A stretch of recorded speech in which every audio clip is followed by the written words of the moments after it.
Hi, everybody. I am here with Scott Levin today. My name is Tanya Aure. We're here to talk a little divorce.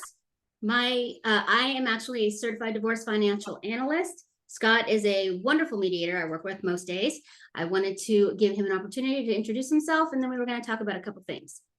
Yeah, Scott Levin. I'm a family law attorney who helps people resolve disputes amicably through divorce mediation. So that's what I'm doing on the daily. Thanks, Scott. And so one of the things that keeps coming up in a lot of my cases, whether it's a referral or whether I'm sending them back to you, is the house, right? The house is a really hot topic right now because the market is a mess and the feds just raised the rates and people do not want to refi during a divorce. So can you talk a little bit about how the house works and how it works in mediation?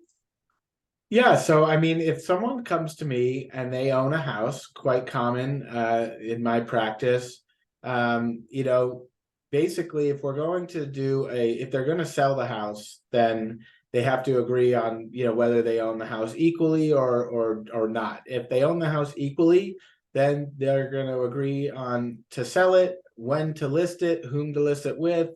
Do we share equally in any repairs that are needed? Oftentimes realtors will say, hey, we should paint or do this landscaping to get maximum value. And then, you'll each receive, your percentage of the net proceeds directly from escrow, usually into your own accounts.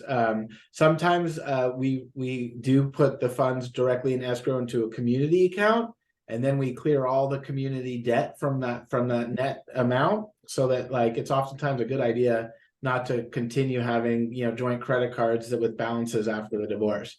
So we'll take that money, wash out on any community debt, and then split the numbers equally, or however you've agreed. When you do a buyout, it's a little bit different. So one person wants to own the family home. That means that the other person will be bought out. So the owner will have to deliver some amount of funds to the person being bought out, so that they can retain sole ownership, essentially. So what are the buyout funds? So it's a fair market value of the home less the current loan balance.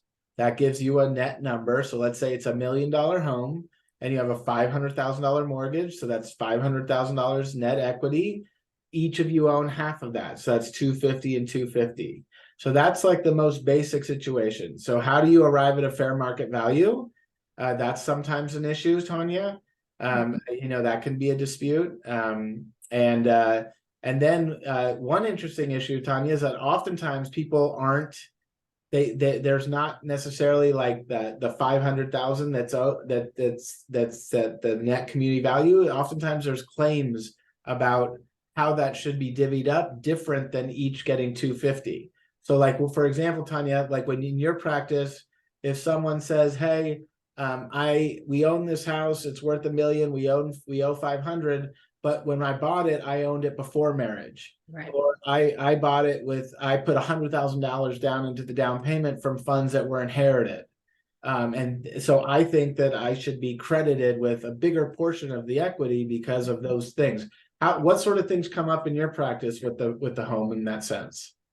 Lots of things come up with the home in this sense, right? So one of the first places, just to comment on the property value, there's a couple different ways to get that property value. Oftentimes people will choose an appraisal.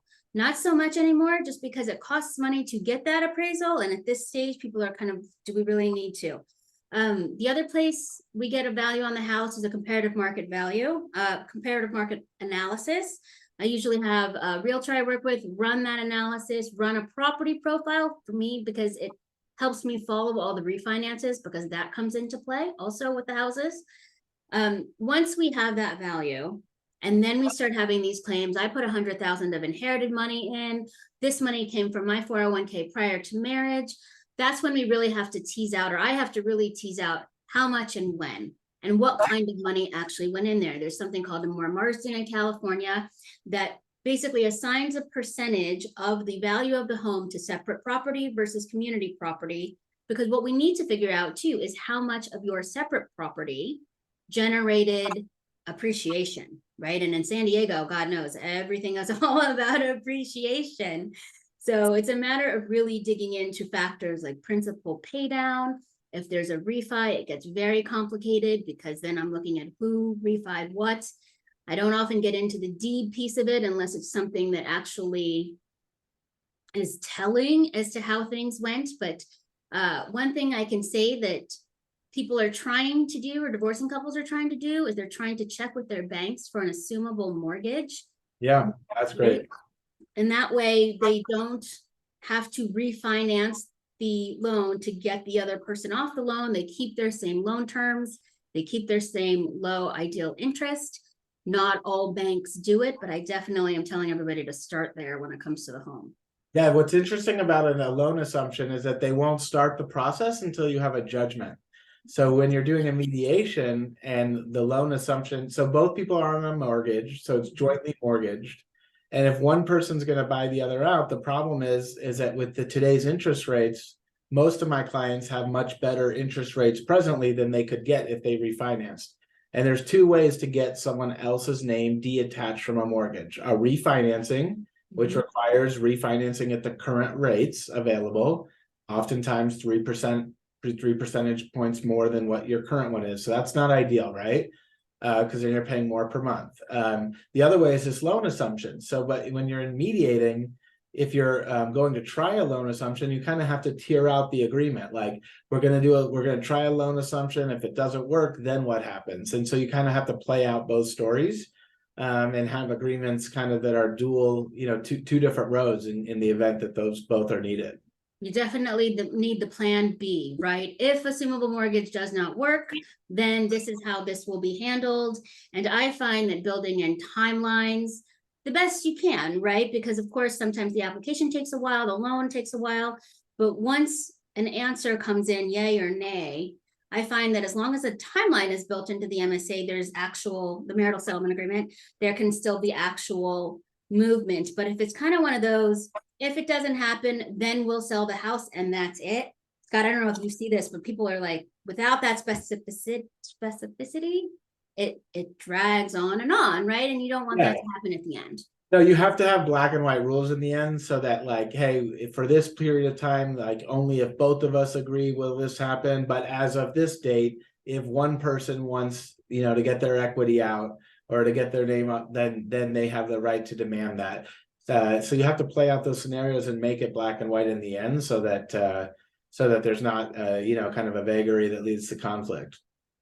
Nice job. I think so too. I'm glad we both agree there. Well, we agree a lot, Tanya. We do agree a lot. So that was great about the house. And so Scott and I are going to continue to talk about different issues, just some different blurbs here, so we don't drown everybody in all of the divorce knowledge.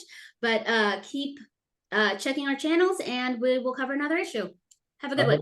Thanks. Thanks, Scott.